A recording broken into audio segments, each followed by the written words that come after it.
안녕하세요. 책 데이트 시간입니다.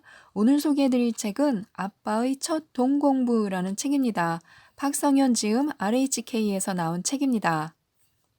이 책의 저자는요, 1999년 첫 직장에 다니기 위해서 한 평도 되지 않는 월세방 생활을 시작으로 18년 동안 직장 생활을 시작합니다. 그러다가 월급만이 아닌 자신이 찾은 경제적 수단으로 월급 없이 살 수 있는지 테스트해 보기 위해서 육아휴직을 신청하고요. 2019년 현재 근로소득만을 미천으로 부동산, 달러, 주식에 투자해서 50억 원의 자산가가 되었습니다. 4명의 아빠이기도 한데요. 자신이 경제적 자유를 달성할 수 있었던 것은 근로 접한 부자들의 조언 덕분이기에 4명의 아이들에게도 이 비결을 전수하고자 책을 썼다고 합니다. 아무도 따라할 수 없는 부자들의 특별한 비법이 아니라 그 누구라도 경제적 자유를 달성할 수 있도록 자본주의 원리와 금융, 재테크 지식을 담았는데요. 4명의 아이들에게 동교육을 시키면서 설명하는 형식이라서요.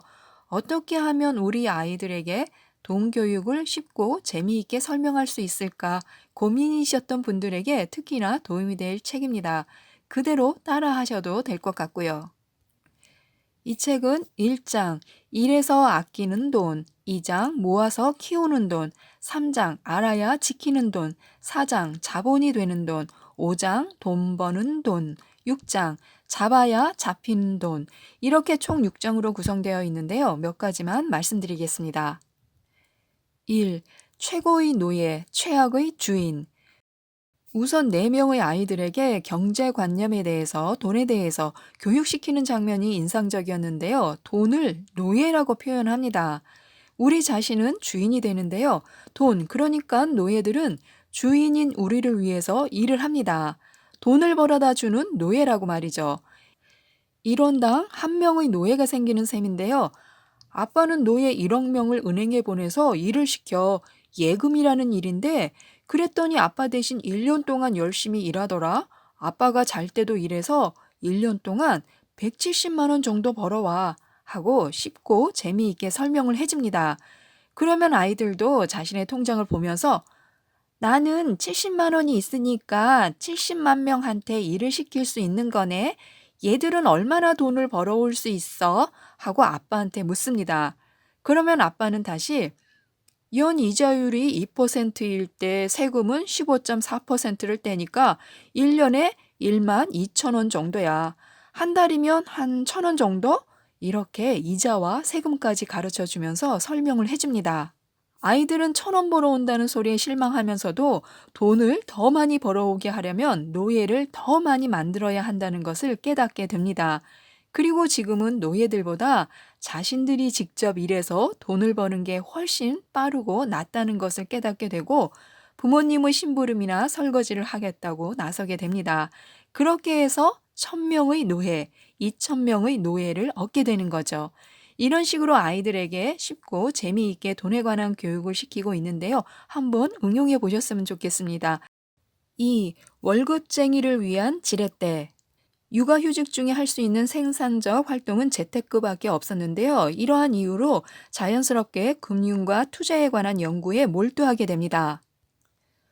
월급쟁이의 급여는 안정적인 투자 재원 조달 방법이며 그 지위는 효과적인 레버리지다.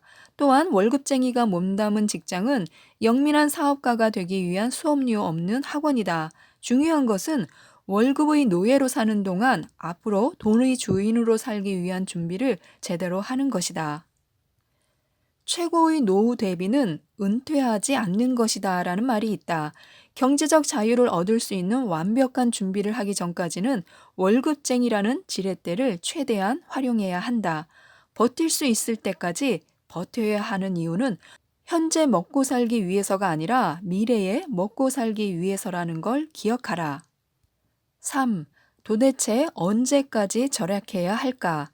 때때로 부자들은 그들의 부에 걸맞지 않은 검소함으로 세상의 존경과 조롱을 동시에 받습니다. 부자는 가치가 오를 만한 자산에 돈을 투자하고 가난한 사람은 사는 즉시 가치가 하락하는 물건에 돈을 쓴다라는 말에서 알 수 있듯이 부자들은 투자에는 관대한 반면에 소비에는 매우 인색합니다. 4. 소비의 다운사이징은 재산의 업사이징. 경제적 자유를 위해서는 비활동 소득을 늘리는 것도 중요하지만 의식주를 비롯한 생활비 자체를 줄이는 노력이 대단히 중요합니다. 소비를 최소화하는 것이 더욱 많은 투자 자본을 만들어내는 행동이기 때문인데요. 동시에 경제적 자유를 달성하기 위한 목표 지점을 낮추는 역할도 합니다. 절약으로 남긴 돈을 투자 자본으로 사용한다면 이는 다시 더 큰 수익으로 되돌아오는데요. 매월 1만 원을 아끼는 건 어렵지 않지만 매월 1만 원의 자본소득을 만들어내려면 연 이자율 2%의 정기예금을 기준으로 700만 원이 필요하다는 사실을 기억해야 합니다. 5. 비합리적인 가격 결정 현상. 작은 돈을 아껴야 큰 돈도 아낄 수 있다라는 말은 잠시 잊어도 좋습니다. 작은 돈을 아끼려다 발생하는 잦은 스트레스가 큰 돈조차 아끼지 못하게 하는 상황을 만들 수도 있기 때문인데요. 다만 반드시 돈을 써야 하는 상황에 직면했을 때만이라도 어떻게 하면 보다 합리적으로 소비할 수 있을까?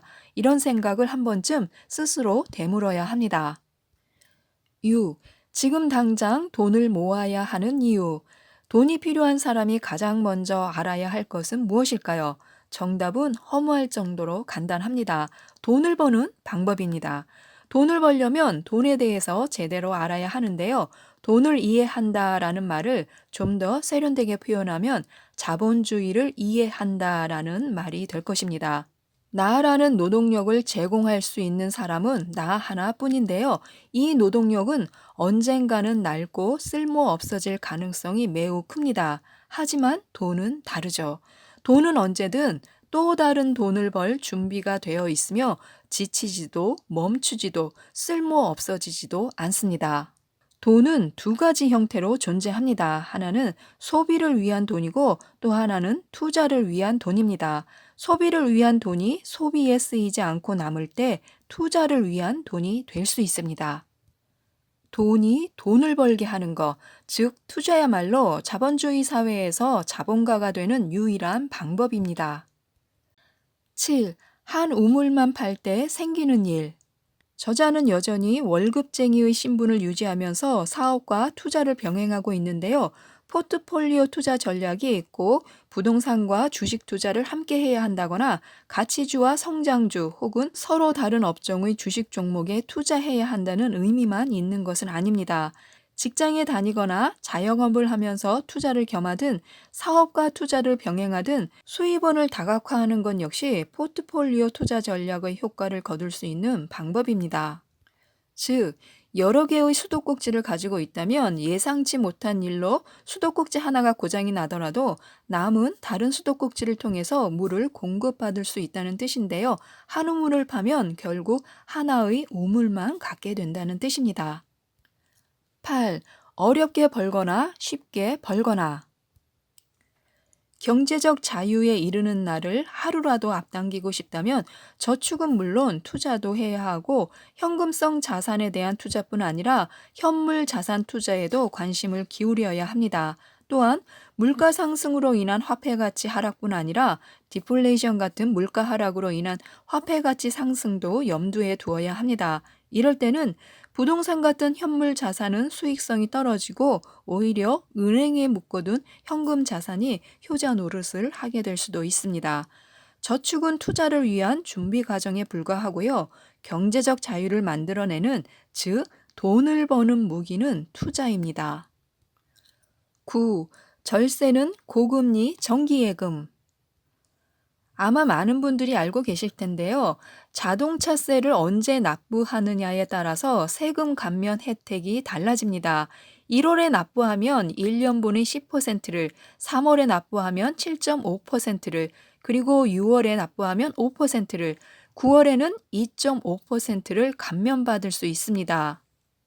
10%밖에 되지 않는 세금 할인을 위해서 나중에 내도 될 세금을 미리 내야 하나 이런 생각을 할 수 있는데요. 세금처럼 반드시 납부해야 하고 납부하지 않으면 불이익을 당할 수도 있는 소비 행위에서는 이 10% 할인을 받는 것은 연 10% 수익률의 투자 상품과 같은 경제적 가치를 지닙니다. 만약에 자동차세로 32만 원을 납부한다면은 1년에 연납해서 공제받은 금액은 3만 2천 원이 됩니다. 이 금액은요, 1년 동안 꼬박꼬박 월 30만 원씩 저금을 해야만 얻을 수 있는 수준의 이자입니다. 지금까지 이 책에 대해서 살펴보았는데요. 돈을 버는 가장 효율적이자 가치 있는 도구는 돈이라는 자본주의의 기본적인 원리, 예금과 적금, 그리고 저축과 투자의 차이, 또 금융상품에 가입할 때는 물가 상승에 따른 화폐 가치 하락까지 계산에 넣어야 합니다. 많은 사람이 경제적 자유, 돈으로부터의 자유를 얻기를 갈망하면서도 정작 경제와 금융, 돈에 관해서는 무지하고 무관심합니다. 경제적 자유를 얻기 위해서는 자본주의 금융 시스템을 이해하는 것이 중요한데요. 이 책이 많은 힌트를 줄 것입니다. 그래서 자녀 교육을 위해서라도 꼭 한번 읽어보셨으면 좋겠습니다. 이상 책데이트였습니다. 감사합니다.